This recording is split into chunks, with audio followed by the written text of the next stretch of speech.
ಶನಿವಾರವೇ CLP ಸಭೆ. ಡಿಕೆಶಿಗೆ ನಾಯಕನ ಪಟ್ಟ ಫಿಕ್ಸ್. ಹಾಗಾದ್ರೆ ಡಿಕೆಶಿ ಪ್ರಮಾಣ ವಚನ ಯಾವಾಗ? ಡಿಕೆಶಿ ಜೊತೆ ಸಚಿವರಾಗೋದು ಯಾರೆಲ್ಲ? ಸಿಎಲ್ಪಿ ಗೊಂದಲ, ಸುಗಮ ಆಡಳಿತ, ಸಂಪುಟ ರಚನೆ, ಡಿಸಿಎಂಗಳ ಆಯ್ಕೆ, ಕೆಪಿಸಿಸಿ ಅಧ್ಯಕ್ಷ ಸ್ಥಾನ ಎಲ್ಲದಕ್ಕೂ ಪ್ಲಾನ್ ರೆಡಿ ಮಾಡಿದ್ಯಾ ಹೈಕಮಾಂಡ್? ದಿಲ್ಲಿ ಸೂತ್ರ ರೆಡಿನಾ? ನಾನು ಮುಖ್ಯಮಂತ್ರಿ ಸ್ಥಾನಕ್ಕೆ ರಾಜ್ಯಪಾಲರ ಭವನದಲ್ಲಿ ರಾಜೀನಾಮೆಯನ್ನು ಸಲ್ಲಿಸಿದ್ದೇನೆ.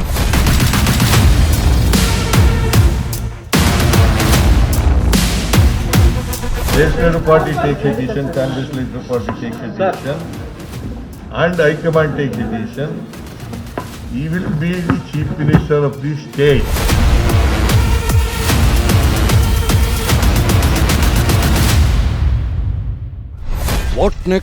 ವಾಟ್ ನೆಕ್ಸ್ಟ್ ಕುರ್ಚಿ ಕದನದಲ್ಲಿ ಮುಂದೇನು, ಕ್ಲೈಮ್ಯಾಕ್ಸ್ ಹೇಗಿರುತ್ತೆ ಅನ್ನೋ ಕುತೂಹಲಕ್ಕೆ ತೆರೆಬಿದ್ದಿದೆ. ಕೊಟ್ಟ ಮಾತಿನಂತೆ ಯಾವುದೇ ಕಂಡೀಷನ್ಸ್ ಹಾಕದೆ ಸಿದ್ದು ಸಿಎಂ ಸ್ಥಾನಕ್ಕೆ ರಾಜೀನಾಮೆ ಕೊಟ್ಟಿದ್ದಾರೆ. ರಾಜ್ಯಪಾಲರು ರಾಜೀನಾಮೆ ಅಂಗೀಕಾರ ಮಾಡಿದ್ದು ಸಿದ್ದು ದೆಹಲಿಗೆ ತೆರಳಿ ಹೈಕಮಾಂಡ್ಗೆ ಧನ್ಯವಾದಗಳನ್ನೂ ಸಲ್ಲಿಸಿದ್ದಾರೆ. ಅದೆಲ್ಲ ಆಯ್ತು. ಈಗ ಮುಂದೇನು ಅನ್ನೋ ಅಸಲಿ ವಿಚಾರ. ಆ ಮುಂದೇನು ಅನ್ನೋ ಡೀಟೇಲ್ಸ್ ಕೊಡ್ತೀವಿ ನೋಡಿ.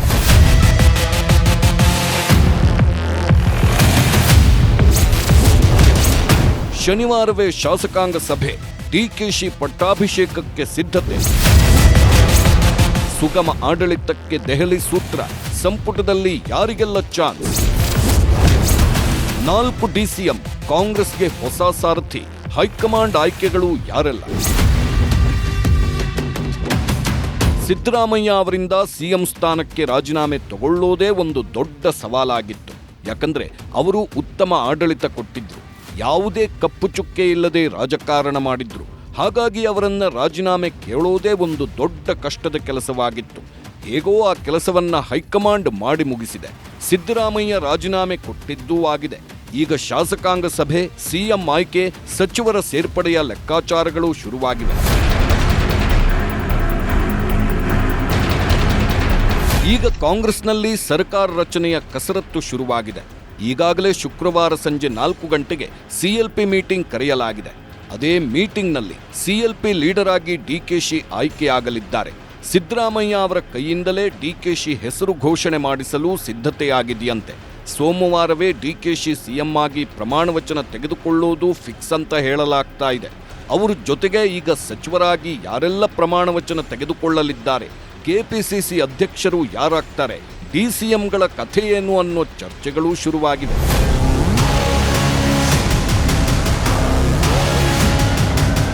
ಸಿದ್ದರಾಮಯ್ಯ ಸಿಎಂ ಸ್ಥಾನ ಬಿಟ್ಟುಕೊಟ್ಟಿರೋದ್ರಿಂದ ಈಗ ಸಹಜವಾಗೇ ಅವರ ಬೆಂಬಲಿಗರಿಗೆ ಒಂದಷ್ಟು ಸಚಿವ ಸ್ಥಾನಗಳನ್ನು ಕೊಡಬೇಕಾಗುತ್ತೆ. ಕೆಪಿಸಿಸಿ ಅಧ್ಯಕ್ಷರ ಆಯ್ಕೆ ಸಹ ಸಿದ್ದರಾಮಯ್ಯ ಅಣತಿಯಂತೆ ನಡೆಯಬಹುದು. ಸದ್ಯ ಡಿಕೆಶಿ ಸರ್ಕಾರದಲ್ಲಿ 3 ಅಥವಾ 4 ಡಿಸಿಎಂಗಳು ಇರಲಿದ್ದಾರೆ ಅಂತ ಹೇಳಲಾಗ್ತಾ ಇದ್ದು, ಅದನ್ನ ಜಾತಿವಾರು ಆಧಾರದ ಮೇಲೆ ಸಿದ್ದರಾಮಯ್ಯ ಸಲಹೆಯಂತೆಯೇ ಆಯ್ಕೆ ಮಾಡಬಹುದು ಅಂತ ಹೇಳಲಾಗ್ತಾ ಇದೆ. ಸದ್ಯ ಡಿಕೆಶಿಗೆ ಸಿಎಂ ಸ್ಥಾನವನ್ನೇ ಕೊಡ್ತಾ ಇರೋದ್ರಿಂದ ಈಗ ಸಿದ್ದರಾಮಯ್ಯ ಮತ್ತು ಬೆಂಬಲಿಗರಿಗೆ ಹೆಚ್ಚಿನ ಆದ್ಯತೆ ಸಿಗಬಹುದು ಅಂತ ಹೇಳಲಾಗ್ತಾ ಇದೆ.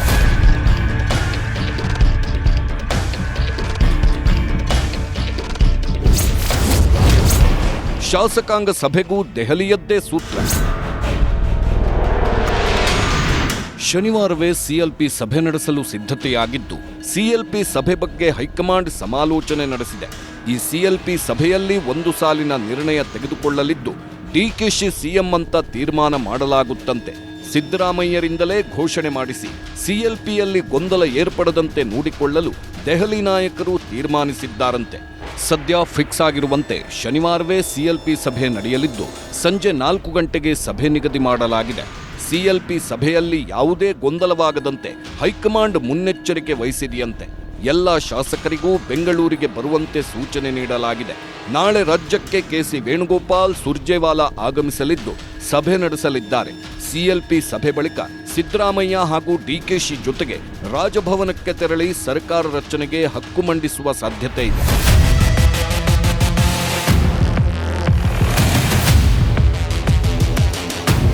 ಸದ್ಯ ಖಾಸಗಿ ಹೋಟೆಲ್ನಲ್ಲಿ ಸಿಎಲ್ಪಿ ಸಭೆ ಸೇರಿದ್ರೆ ಜನರು ಜಮಾಯಿಸುವ ಸಾಧ್ಯತೆ ಇರೋದ್ರಿಂದ ವಿಧಾನಸೌಧದ ಸಮ್ಮೇಳನ ಸಭಾಂಗಣದಲ್ಲಿ ಸಭೆ ನಡೆಸಲು ಕಾಂಗ್ರೆಸ್ ನಾಯಕರು ತೀರ್ಮಾನಿಸಿದ್ದಾರಂತೆ. ನಾಳೆ ಸಂಜೆ 4 ಗಂಟೆಗೆ ಸಭೆ ನಿಗದಿಯಾಗಿದ್ದು ವಿಧಾನಸೌಧದ ಸಮ್ಮೇಳನ ಸಭಾಂಗಣದಲ್ಲಿಯೇ ಸಭೆ ನಡೆಯಲಿದೆ ಅಂತ ಹೇಳಲಾಗ್ತಾ ಇದೆ. ಶಾಸಕಾಂಗ ಪಕ್ಷದ ಸಭೆಯಲ್ಲಿ ಬೇರೆ ಯಾವುದೇ ಹೆಸರು ಬರಲ್ಲ. ಮುಂದಿನ ಸಿಎಂ ಡಿಕೆ ಶಿವಕುಮಾರ್ ನಾಳೆಯ ಶಾಸಕಾಂಗ ಪಕ್ಷದ ಸಭೆಯಲ್ಲಿ ಆಯ್ಕೆ ಮಾಡಲಾಗುತ್ತದೆ. ಬಳಿಕ ಗವರ್ನರ್ ಭೇಟಿಯಾಗಿ ಪದಗ್ರಹಣಕ್ಕೆ ಸಮಯ ಕೇಳುತ್ತೀವಿ ಅಂತ ಸರ್ಕಾರದ ಮುಖ್ಯ ಸಚೇತಕ ಅಶೋಕ್ ಪಟ್ಟಣ್ ಹೇಳಿದ್ದಾರೆ. ರಾಜಭವನ್ಗೆ ಹೋಗಿ ಡಿ ಕೆ ಶಿವಕುಮಾರ್ ನನಗೆ ಇದು ಮಾಡಿದ್ದಾರೆ, ಸರ್ವಮತದಿಂದ ನಾನು ಮುಖ್ಯಮಂತ್ರಿ ಮಾಡಿದ್ದಾರೆ, ತಾವು ನಮಗೆ ಮಂತ್ರಿಮಂಡಲ ಮಾಡೋಕ್ಕೆ ಅವಕಾಶ ಕೊಟ್ಟಿದ್ದಾರೆ, ನೀವು ಯಾವ ಡೇಟ್ ಹೇಳ್ತೀರೋ ಅವ್ರು ಕೊಡ್ತೀವಿ ಅಂತ ಅವ್ರು ಹೇಳ್ತಾರೆ. ಆವಾಗ ಮತ್ತೆ ಎಲ್ಲ ಚರ್ಚೆ ಮಾಡಿ ಎಲ್ಲ ಮಂತ್ರಿಗಳ ಮಂಡಲದೆಲ್ಲ ಒಂದು ಲಿಸ್ಟ್ ತೊಗೊಂಡು ಆಮೇಲೆ ಅವರು ಸ್ವೇರಿಂಗ್ ಟೈಮ್ಗೆ ಪ್ರಮಾಣ ವಚನ ಮಾಡಿಸೋಕೆ ಡೇಟ್ ಗೊತ್ತುಪಡಿಸ್ತಾರೆ. ಸಿದ್ದರಾಮಯ್ಯವ್ರಿಗೆ ಗೊತ್ತು, ಎಲ್ಲರಿಗೂ ಗೊತ್ತು. ಹೆಸರು ಇರೋದೇ ಇವ್ರದ್ದು ಡಿ ಕೆ ಶಿವಕುಮಾರ್. ನಾವು ಸುತ್ತಿ ಬಳಸಿ ಮಾತಾಡಲ್ಲ, ಇರೋದೇ ಡಿ ಕೆ ಶಿವಕುಮಾರ್ ಹೆಸರು. ನಾಳೆ ಆಗಲಿ ನಾಡ್ದಾಗಲೂ ಅವ್ರ ಹೆಸರು ಅನೌನ್ಸ್ ಮಾಡ್ತಾರೆ. ಡಿಕೆಶಿಯೇ ಸಿಎಂ ಅನ್ನೋದು ಫಿಕ್ಸ್ ಆಗಿದ್ದು ಈಗ ಡಿಕೆ ಶಿವಕುಮಾರ್ ಪದಗ್ರಹಣಕ್ಕೆ ಭರ್ಜರಿ ತಯಾರಿಯನ್ನೂ ಮಾಡಲಾಗ್ತಿದೆ. ಪ್ರಮಾಣ ವಚನ ಕಾರ್ಯಕ್ರಮಕ್ಕಾಗಿ ಡಿಕೆಶಿ 2 ಜಾಗವನ್ನ ಆಯ್ಕೆ ಮಾಡಿಕೊಂಡಿದ್ದಾರಂತೆ. ಕಂಠೀರವ ಸ್ಟೇಡಿಯಂ ಹಾಗೂ ವಿಧಾನಸೌಧದ ಮೆಟ್ಟಿಲುಗಳ ಮೇಲೆ ಕಾರ್ಯಕ್ರಮ ಆಯೋಜನೆಗೆ ಯೋಜನೆ ಮಾಡಿಕೊಂಡಿದ್ದಾರೆ ಅಂತ ಹೇಳಲಾಗ್ತಾ ಇದೆ. ಈ ಹಿಂದೆ ಎಸ್ಎಂ ಕೃಷ್ಣ, ಎಚ್ಡಿಕೆ ಅವರು ವಿಧಾನಸೌಧದ ಮುಂದೆ ಅಧಿಕಾರ ಸ್ವೀಕರಿಸಿದ್ರು. ತಮ್ಮ ರಾಜಕೀಯ ಗುರು ಎಸ್ಎಂ ಕೃಷ್ಣರಂತೆ ವಿಧಾನಸೌಧದ ಮುಂದೆ ಪ್ರಮಾಣ ವಚನ ಸ್ವೀಕರಿಸಿ ರಾಜಕೀಯ ವೈರಿಗಳಿಗೆ ಸಂದೇಶ ನೀಡಲು ಸಿದ್ಧತೆ ಮಾಡಿಕೊಂಡಿದ್ದಾರೆ ಅಂತ ಹೇಳಲಾಗ್ತಾ ಇದೆ.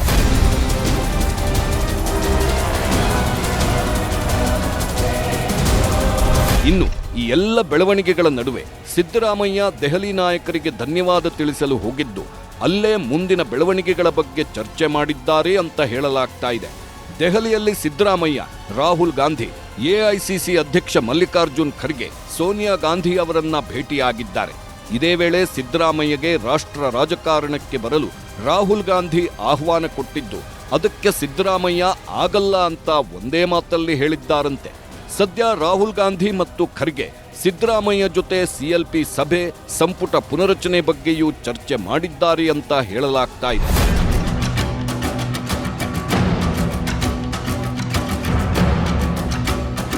ಹೊಸ ಸರ್ಕಾರ ರಚನೆ ಆಗ್ತಾ ಇದೆ ಅಂತ ಗೊತ್ತಾಗ್ತಾ ಇದ್ದಂತೆ ಶಾಸಕರ ಸಚಿವ ಸ್ಥಾನ ಆಕಾಂಕ್ಷೆಗಳು ಚಿಗುರೊಡೆದಿವೆ. ಹೊಸಬರು, ಅನುಭವಿಗಳು ಎಲ್ಲರೂ ಸಹ ನಮಗೂ ಸಚಿವ ಸ್ಥಾನ ಬೇಕು ಅಂತ ಬೇಡಿಕೆ ಇಡ್ತಾ ಇದ್ದಾರೆ. ಇನ್ನು ಕೆಲವರು ಡಿಸಿಎಂ ಸ್ಥಾನಗಳಿಗಾಗಿ ಒಳಗೊಳಗೆ ಕಸರತ್ತು ಮಾಡ್ತಾ ಇದ್ದಾರೆ. ಇದನ್ನೆಲ್ಲ ನಿಭಾಯಿಸೋದು ಅಷ್ಟೊಂದು ಸುಲಭ ಅಲ್ಲ. ಅದಕ್ಕೆ ಈಗ ದೆಹಲಿ ನಾಯಕರು ಎಲ್ಲರನ್ನೂ ಸಮಾಧಾನ ಮಾಡಿ ಸುಗಮ ಆಡಳಿತ ನಡೆಸಲು ದೆಹಲಿ ಸೂತ್ರ ಹೆಣೆದಿದ್ದಾರಂತೆ.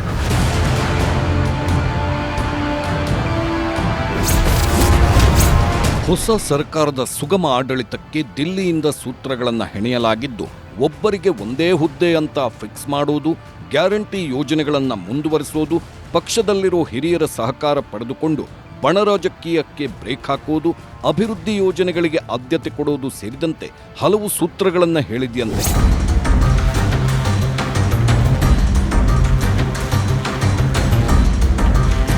ಹೊಸ ಸರ್ಕಾರವೇನೋ ರಚನೆಯಾಗ್ತಾ ಇದೆ. ಆದರೆ ಹೊಸ ಸರ್ಕಾರದಲ್ಲಿ ಸುಗಮವಾಗಿ ಆಡಳಿತ ನಡೆಸೋದು ಅಷ್ಟೊಂದು ಸುಲಭದ ಕೆಲಸ ಅಲ್ಲ. ಸಚಿವ ಸ್ಥಾನಕ್ಕಾಗಿ ತೀವ್ರ ಪೈಪೋಟಿ ಇರಲಿದೆ. ಸಚಿವ ಸ್ಥಾನ ಸಿಗದವರನ್ನ ವಿಶ್ವಾಸಕ್ಕೆ ತೆಗೆದುಕೊಳ್ಳಬೇಕಾಗುತ್ತೆ. ಸಚಿವ ಸ್ಥಾನ ಕಳೆದುಕೊಂಡ ಹಿರಿಯರು ಸರ್ಕಾರ ನಡೆಸಲು ಅಡೆತಡೆ ಉಂಟು ಮಾಡಬಹುದು. ಹಾಗಾಗಿ ಅವರನ್ನೂ ವಿಶ್ವಾಸಕ್ಕೆ ತೆಗೆದುಕೊಳ್ಳಬೇಕಾಗುತ್ತೆ. ಇಲ್ಲ ಅಂದ್ರೆ ಮತ್ತೆ ಸರ್ಕಾರದಲ್ಲಿ ಬಣಗಳು ಹುಟ್ಟಿಕೊಂಡು ಸಮಸ್ಯೆಯಾಗಬಹುದು. ಹಾಗಾಗಿ ಬಣ ರಾಜಕೀಯಕ್ಕೆ ಬ್ರೇಕ್ ಹಾಕಲು ಸಾಕಷ್ಟು ಚರ್ಚೆ ಮಾಡಿದ್ದಾರಂತೆ. ಒಬ್ಬರಿಗೆ ಒಂದೇ ಹುದ್ದೆ ಅಂತ ಹೇಳುವ ಮೂಲಕ ಹೆಚ್ಚಿನವರಿಗೆ ಅಧಿಕಾರ ಕೊಡಲು ಹೈಕಮಾಂಡ್ ಮುಂದಾಗಿದೆಯಂತೆ. ಇದೆಲ್ಲದರ ಜೊತೆಗೆ ಅಭಿವೃದ್ಧಿ ಯೋಜನೆಗಳು, ಗ್ಯಾರಂಟಿಗಳ ಮುಂದುವರಿಕೆ ಸಹ ಹೈಕಮಾಂಡ್ ತೀರ್ಮಾನ ಮಾಡಿದೆ. ಸುಗಮವಾಗಿ ಆಡಳಿತ ನಡೆಸಲು ಇವೆಲ್ಲವೂ ಮುಖ್ಯವಾಗಿದೆ ಅಂತ ಹೈಕಮಾಂಡ್ ತೀರ್ಮಾನಿಸಿದೆ.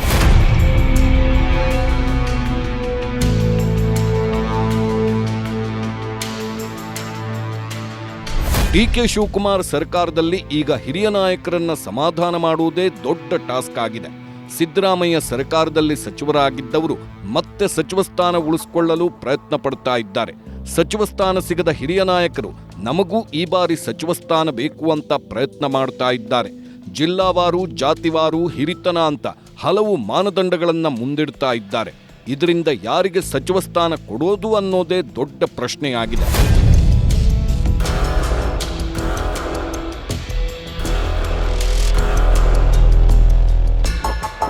ಹೊಸ ಸರ್ಕಾರ, ಹೊಸ ಸಂಪುಟ ರಚನೆ ಆಗ್ತಾ ಇರೋದ್ರಿಂದ ರಾಜ್ಯ ಕಾಂಗ್ರೆಸ್ನಲ್ಲಿ ರಾಜಕೀಯ ಚಟುವಟಿಕೆಗಳು ಗರಿಗೆದರಿವೆ. ಈ ಬಾರಿ ಸಚಿವ ಸಂಪುಟ ರಚನೆ ವೇಳೆ ಕೋಲಾರ ಜಿಲ್ಲೆಗೆ ಅವಕಾಶ ನೀಡಬೇಕು ಅಂತ ಕೈ ಶಾಸಕರು ಆಗ್ರಹಿಸಿದ್ದಾರೆ. ದೆಹಲಿಯಲ್ಲಿ ಎಐಸಿಸಿ ಅಧ್ಯಕ್ಷ ಮಲ್ಲಿಕಾರ್ಜುನ್ ಖರ್ಗೆ ಭೇಟಿಯಾದ ಬಂಗಾರಪೇಟೆ ಶಾಸಕ ಎಸ್ಎನ್ ನಾರಾಯಣಸ್ವಾಮಿ, ಕೋಲಾರ ಶಾಸಕ ಕೊತ್ತೂರು ಮಂಜುನಾಥ್, ಮಾಲೂರು ಶಾಸಕ ಕೆವೈ ನಂಜೇಗೌಡ, ಎಂಎಲ್ಸಿ ಅನಿಲ್ ಕುಮಾರ್ ಅವರು ಸಚಿವ ಸ್ಥಾನಕ್ಕಾಗಿ ಮನವಿ ಮಾಡಿಕೊಂಡಿದ್ದಾರೆ. ಈ ಬಾರಿ ಕೋಲಾರ ಜಿಲ್ಲೆಗೆ ಸಚಿವ ಸ್ಥಾನ ನೀಡುವಂತೆ ಮನವಿ ಪತ್ರದಲ್ಲಿ ಸಹಿ ಮಾಡಿಕೊಟ್ಟಿದ್ದಾರೆ. 4 ಮಂದಿಯಲ್ಲಿ ಇಬ್ಬರಿಗಾದರೂ ಸಚಿವ ಸ್ಥಾನ ಕೊಡಬೇಕು ಅಂತ ವಾದ ಮಂಡಿಸಿದ್ದಾರೆ.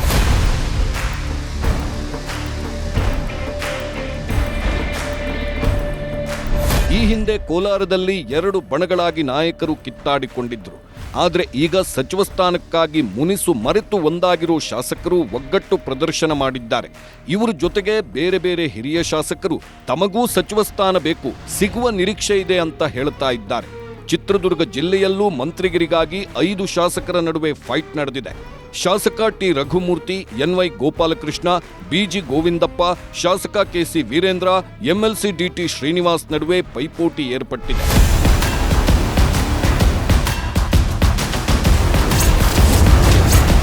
ದೆಹಲಿ ಸೂತ್ರದಂತೆಯೇ ಸಂಪುಟ ರಚನೆ ಮಾಡಲು ತೀರ್ಮಾನಿಸಲಾಗಿದ್ದು, ಸಮತೋಲಿತ ಸಂಪುಟ ರಚನೆಗೆ ಹೈಕಮಾಂಡ್ ಸಿದ್ಧತೆ ಮಾಡಿಕೊಂಡಿದೆಯಂತೆ. ಸದ್ಯ ಡಿಕೆಶಿ ಜೊತೆಗೆ 8 ಜನ ಸಚಿವರು ಪ್ರಮಾಣ ವಚನ ತೆಗೆದುಕೊಳ್ಳಲಿದ್ದಾರೆ ಅಂತ ಹೇಳಲಾಗ್ತಾ ಇದೆ. ಜಾತಿ, ಸಮುದಾಯದ ಆಧಾರದಲ್ಲಿ ಸ್ಥಾನ ಕೊಡಲು ತೀರ್ಮಾನಿಸಲಾಗಿದ್ದು, ಅಹಿಂದ ಮತಬ್ಯಾಂಕ್ ರಕ್ಷಣೆಗೂ ಸೂತ್ರವನ್ನ ಹೆಣೆಯಲಾಗಿದೆಯಂತೆ. ನಿಷ್ಕ್ರಿಯರಾಗಿದ್ದವರ ಬದಲಿಗೆ ಹೊಸಬರಿಗೆ ಮಣೆ ಹಾಕಲು ಕಾಂಗ್ರೆಸ್ ಹೈಕಮಾಂಡ್ ತೀರ್ಮಾನಿಸಿದೆಯಂತೆ.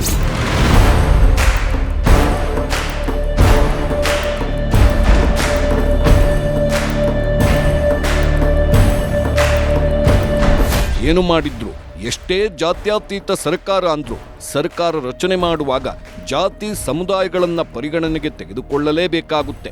ಅದೇ ರೀತಿ ಈಗಲೂ ಜಾತಿ ಆಧಾರದ ಮೇಲೆ ಸಚಿವ ಸ್ಥಾನಗಳನ್ನು ನೀಡಲು ದೆಹಲಿ ನಾಯಕರು ತೀರ್ಮಾನಿಸಿದ್ದಾರೆ. ಅಹಿಂದ ಮತ ಬ್ಯಾಂಕ್ ಗಟ್ಟಿಯಾಗಿರಬೇಕು, ಅದೇ ರೀತಿ ಒಕ್ಕಲಿಗ, ಲಿಂಗಾಯತರಿಗೂ ಪ್ರಾತಿನಿಧ್ಯ ಸಿಗಬೇಕು.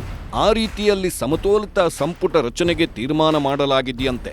ಈ ಬಾರಿ ಹಿರಿಯರು ಸರಿಯಾಗಿ ಕೆಲಸ ಮಾಡದವರ ಬದಲಿಗೆ ಹೊಸಬರಿಗೆ ಅವಕಾಶ ಸಿಗುವ ಸಾಧ್ಯತೆ ಹೆಚ್ಚಾಗಿದೆ.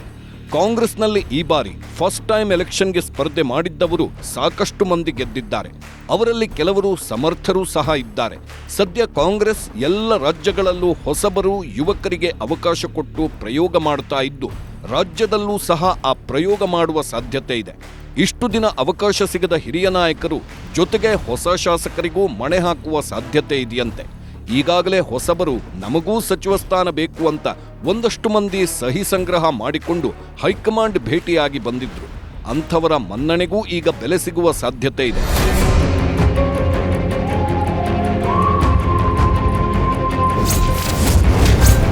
ಸಚಿವ ಸಂಪುಟ 3 ಕೂಟ. ಸದ್ಯ ಸಚಿವ ಸಂಪುಟ ರಚನೆಯಲ್ಲಿ ಎಷ್ಟೇ ದಿಲ್ಲಿ ಸೂತ್ರ ಅಂದ್ರೂ ದೆಹಲಿಯಲ್ಲಿರುವವರಿಗೆ ರಾಜ್ಯದ ನಾಯಕರ ಬಗ್ಗೆ ಗೊತ್ತಿರಲ್ಲ. ಹಾಗಾಗಿ ಸಿದ್ದರಾಮಯ್ಯ, ಡಿಕೆಶಿ, ಮಲ್ಲಿಕಾರ್ಜುನ್ ಖರ್ಗೆ ಹೇಳಿದವರಿಗೆ ಮಣೆ ಹಾಕಬೇಕಾಗುತ್ತೆ. ಅದರಂತೆಯೇ ಸಚಿವ ಸಂಪುಟ ರಚನೆಯಲ್ಲಿ 3 ಕೂಟ ಇರಲಿದೆಯಂತೆ. ಒಂದು ನಿರ್ಗಮಿತ ಸಿಎಂ ಸಿದ್ದರಾಮಯ್ಯ, ಮತ್ತೊಬ್ಬರು ಸಿಎಂ ಆಗ್ತಾ ಇರೋ ಡಿಕೆ ಶಿವಕುಮಾರ್. ಹಾಗೆ ಕಾಂಗ್ರೆಸ್ ಹೈಕಮಾಂಡ್ ಈ 3 ಸೇರಿ ಸಚಿವ ಸಂಪುಟ ಮತ್ತು ಕೆಪಿಸಿಸಿ ಅಧ್ಯಕ್ಷರ ಆಯ್ಕೆ ಮಾಡಲಿದ್ದಾರಂತೆ. ಡಿಕೆ ಶಿವಕುಮಾರ್ ಹೇಳಿದ ರೀತಿ ಇರುತ್ತೋ ಅಥವಾ ಸಿದ್ದರಾಮಯ್ಯನವರ ಆಪ್ತರು ಕೂಡ ಇರ್ತಾರೋ, ಹೆಂಗೆ ಸರ್ ಹೈಕಮಾಂಡ್ ಫುಲ್ ಕಂಟ್ರೋಲ್ ತಗೊಳ್ಳುತ್ತೆ? ಎಲ್ಲರೂ ಹೇಳ್ತಾರೆ, ಅಧ್ಯಕ್ಷರು ಮುಖ್ಯಮಂತ್ರಿ ಆಗೋರಿಗೆ ತಮ್ಮದೇ ಅಂತ ಸ್ವತಂತ್ರ ಇರುತ್ತೆ, ಮಂತ್ರಿ ಯಾರು ಆಗ್ಬೇಕಂತ. ಸಿದ್ದರಾಮಯ್ಯಗೆ ಆ ಚಾಯ್ಸ್ ಇದ್ದೇ ಇರುತ್ತೆ. ಅಂತಿಮವಾಗಿ ಆಯ್ಕೆ ಮಾಡಿದವ್ರು ತಮ್ಗೆ ಯಾರು ಬೇಕೋ ಅವ್ರನ್ನ ಇನ್ಕ್ಲೂಡ್ ಮಾಡ್ತಾರೆ. 3 ಮಂದಿಗೆ ಸಮಾನ ಅವಕಾಶ ಇದೆ ಅದರಲ್ಲಿ. ಸಚಿವ ಸಂಪುಟವನ್ನ ಆಯ್ಕೆ ಮಾಡುವುದರಲ್ಲಿ ಡಿಕೆಶಿ, ಸಿದ್ದರಾಮಯ್ಯ, ಹೈಕಮಾಂಡ್ 3 ಸಮಾನ ಅವಕಾಶ ಇರಲಿದೆ ಅಂತ ಪಕ್ಷದ ನಾಯಕರೇ ಹೇಳುತ್ತಾ ಇದ್ದಾರೆ. ಸಿದ್ದರಾಮಯ್ಯ ಸಿಎಂ ಸ್ಥಾನದಿಂದ ಕೆಳಗಿಳಿದ್ರು ಅಂತ ಅವರನ್ನ ಕಡೆಗಣಿಸುವಂತಿಲ್ಲ. ಡಿಕೆಶಿ ಸಿಎಂ ಅಂತ ಅವರಿಗೆ ಎಲ್ಲಾ ಅಧಿಕಾರವನ್ನೂ ಕೊಟ್ಟಿಲ್ಲ. ಹೈಕಮಾಂಡ್ ಸಹ ಮಧ್ಯಸ್ಥಿಕೆ ವಹಿಸಿ ಸಂಪುಟದಲ್ಲಿ ಯಾರಿಗೆಲ್ಲ ಸ್ಥಾನ ಅನ್ನೋದನ್ನ ತೀರ್ಮಾನ ಮಾಡಲಿದೆಯಂತೆ. ಆದರೆ ಈ ಬಾರಿ ಹೊಸ ಮುಖಗಳಿಗೆ ಹೆಚ್ಚಿನ ಆದ್ಯತೆ ಇರಲಿದೆ ಅಂತ ಹೇಳಲಾಗ್ತಾ ಇದೆ.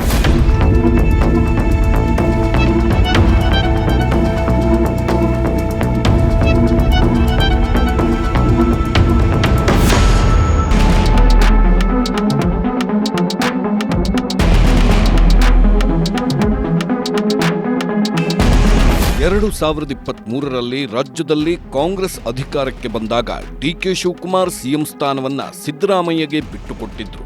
ಅದಕ್ಕಾಗಿ ಅವರು ಕೆಪಿಸಿಸಿ ಅಧ್ಯಕ್ಷ ಪಟ್ಟದ ಜೊತೆಗೆ ಡಿಸಿಎಂ ಹಾಗೆ ಪ್ರಮುಖ ಸಚಿವ ಸ್ಥಾನಗಳನ್ನು ಉಳಿಸಿಕೊಂಡಿದ್ರು. ಆದರೆ ಈಗ ಸಿಎಂ ಆಗ್ತಾ ಇರೋದ್ರಿಂದ ಅವರು ಕೆಪಿಸಿಸಿ ಅಧ್ಯಕ್ಷ ಸ್ಥಾನದಿಂದ ಕೆಳಗಿಳಿಯಬೇಕಾಗಿದೆ. ಆ ಸ್ಥಾನಕ್ಕೆ ಈಗ ಮತ್ತೆ ಸ್ಪರ್ಧೆ ಏರ್ಪಟ್ಟಿದೆ.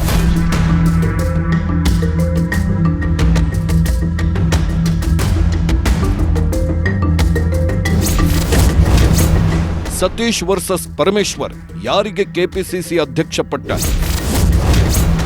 ಲಿಂಗಾಯತ, ಅಲ್ಪಸಂಖ್ಯಾತ, ದಲಿತ ಯಾವೆಲ್ಲ ಸಮುದಾಯಕ್ಕೆ ಡಿಸಿಎಂ?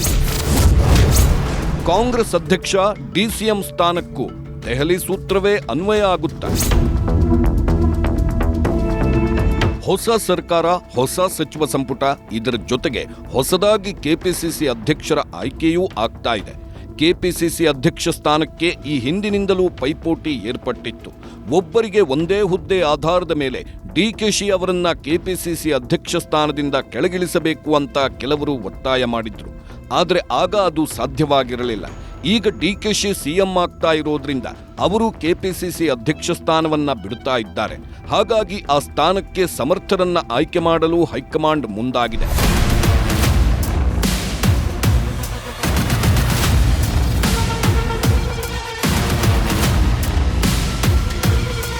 ಕೆಪಿಸಿಸಿ ಅಧ್ಯಕ್ಷ ಸ್ಥಾನ ಅನ್ನೋದು ಸಣ್ಣ ಹುದ್ದೆ ಅಲ್ಲ. ಅದಕ್ಕೆ ತುಂಬಾ ಶ್ರಮ ಹಾಕುವಂತವರು ಬೇಕು, ಪಕ್ಷ ಕಟ್ಟೋರು ಬೇಕು, ಪಕ್ಷಕ್ಕೆ ಮತಗಳನ್ನ ತಂದುಕೊಡುವ ಶಕ್ತಿ ಇರೋರು ಬೇಕು. ಇದನ್ನೆಲ್ಲ ಯೋಚನೆ ಮಾಡಿಯೇ ಡಿಕೆಶಿಗೆ ಕೆಪಿಸಿಸಿ ಪಟ್ಟವನ್ನ ಕಟ್ಟಲಾಗಿತ್ತು. ಅಷ್ಟೇ ಅಲ್ಲದೆ ಕೆಪಿಸಿಸಿ ಅಧ್ಯಕ್ಷರಾದವರಿಗೆ ಸಿಎಂ ಆಗುವ ಅವಕಾಶ ಹೆಚ್ಚಾಗಿರುತ್ತೆ. ಹಾಗಾಗಿ ಕೆಪಿಸಿಸಿ ಪಟ್ಟಕ್ಕೂ ಈಗ ಪೈಪೋಟಿ ಶುರುವಾಗಿದೆ.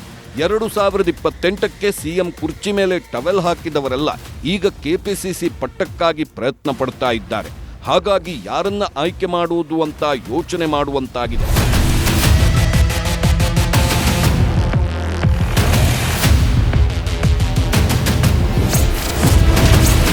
ಕೆಪಿಸಿಸಿ ಅಧ್ಯಕ್ಷ ಸ್ಥಾನಕ್ಕೆ ಸತೀಶ್ ಜಾರಕಿಹೊಳಿಗೆ ಮಣೆ ಹಾಕುವುದು ಫಿಕ್ಸ್ ಅಂತ ಹೇಳಲಾಗ್ತಾ ಇದೆ. ಅದಕ್ಕೆ ಕಾರಣ ಅಹಿಂದ ಮತಬ್ಯಾಂಕ್. ಅಹಿಂದ ಮತಬ್ಯಾಂಕ್ ಸಮತೋಲನಕ್ಕೆ ಸತೀಶ್ ಆದ್ರೆ ಉತ್ತಮ ಅಂತ ತೀರ್ಮಾನಿಸಲಾಗಿದೆ. ಅಷ್ಟೇ ಅಲ್ಲದೆ ಸಿದ್ದರಾಮಯ್ಯ ನಿರ್ಗಮನಕ್ಕೆ ಮುಲಾಮು ಹಚ್ಚೋದು ಸಹ ಸತೀಶ್ ಆಯ್ಕೆ ಹಿಂದಿನ ಉದ್ದೇಶವಾಗಿದೆ. ಇದರಿಂದ ಉತ್ತರ ಕರ್ನಾಟಕ ಭಾಗಕ್ಕೆ ಪ್ರಾತಿನಿಧ್ಯ ಕೊಟ್ಟಂತೆಯೂ ಆಗುತ್ತೆ, ಸಾಮಾಜಿಕ ನ್ಯಾಯದ ಸಂದೇಶ ಸಾರಿದಂತೆಯೂ ಆಗಲಿದೆ.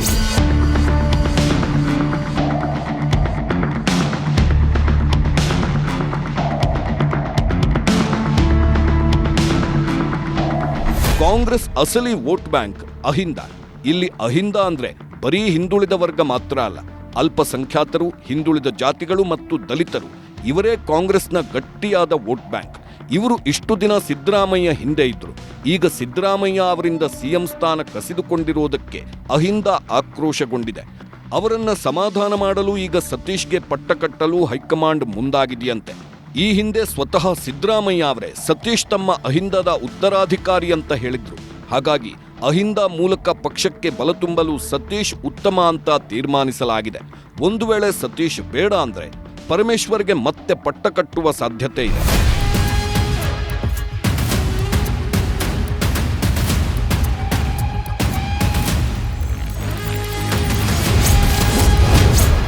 ದಿಲ್ಲಿ ಸೂತ್ರದಂತೆ ಈ ಬಾರಿ 4 ಡಿಸಿಎಂ ಸ್ಥಾನ ಕೊಡಲು ತೀರ್ಮಾನಿಸಲಾಗಿದೆಯಂತೆ.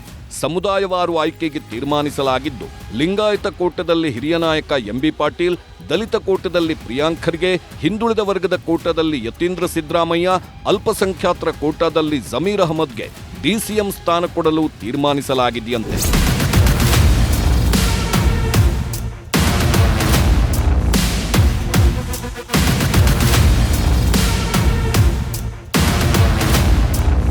ಸಿಎಂ ಸ್ಥಾನದ ನಂತರ ಅತಿ ದೊಡ್ಡ ಸ್ಥಾನ ಅಂದ್ರೆ ಅದು ಡಿಸಿಎಂ. ಸಿದ್ದರಾಮಯ್ಯ ಸರ್ಕಾರದಲ್ಲಿ ಡಿಕೆಶಿ ಮಾತ್ರ ಡಿಸಿಎಂ ಆಗಿದ್ರು. ಆದರೆ ಈಗ 4 ಡಿಸಿಎಂ ಮಾಡಲು ಹೈಕಮಾಂಡ್ ತೀರ್ಮಾನಿಸಿದೆಯಂತೆ.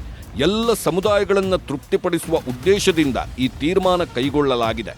ಅದರ ಜೊತೆಗೆ ಹೊಸಬರಿಗೂ ಅವಕಾಶ ಕೊಡಬೇಕು ಅನ್ನೋ ಹಿನ್ನೆಲೆಯಲ್ಲಿ ಪ್ರಿಯಾಂಕ್ ಖರ್ಗೆ, ಯತೀಂದ್ರ, ಜಮೀರ್ ಅಂತವರಿಗೆ ಮಣೆ ಹಾಕಲು ತೀರ್ಮಾನಿಸಿದ್ದಾರಂತೆ.